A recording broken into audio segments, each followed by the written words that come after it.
James went to the rebel base, we found out that Thomas had been following us. Luckily, he didn't know where we were and the rebel base. We were in a shed so we could escape him for now, but what we didn't realize is that we were next to Annie and Clarabelle. They told us that Thomas would be back soon. We decided to leave. We stopped, though, to make sure if any other engines were near. Luckily, there weren't, so we kept going. We went around a bend, and all of a sudden, Thomas came out of nowhere. He decided to give chase, so we ran. Bullets rained down upon me and James.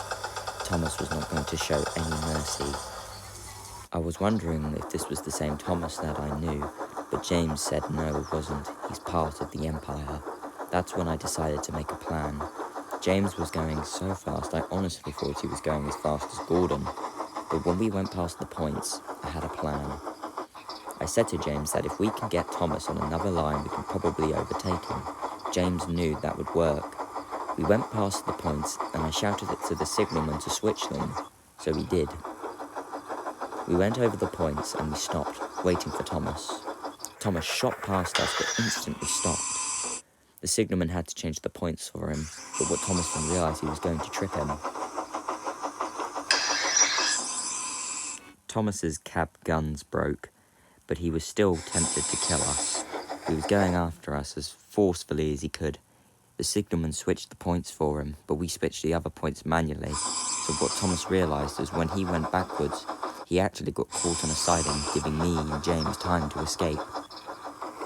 That's when James had an idea. He decided to go on the other line so we can try and trip Thomas up again. But what we realized was the breakdown train was on the same line as us. So we took the breakdown train and we took it with us. Thomas was still shooting us as well. We tried to take cover. That's when me and James had an idea. We'd set the breakdown train on the same line as Thomas for hopefully he'll get stuck.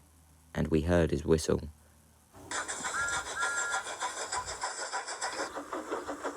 And luckily for me and James, we escaped.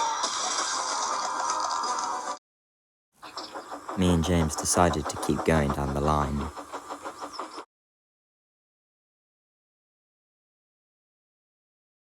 Me and James were going down the line until I stopped him. He asked why did we stop. I looked out of his window and I saw two massive green tenders that looked all too familiar.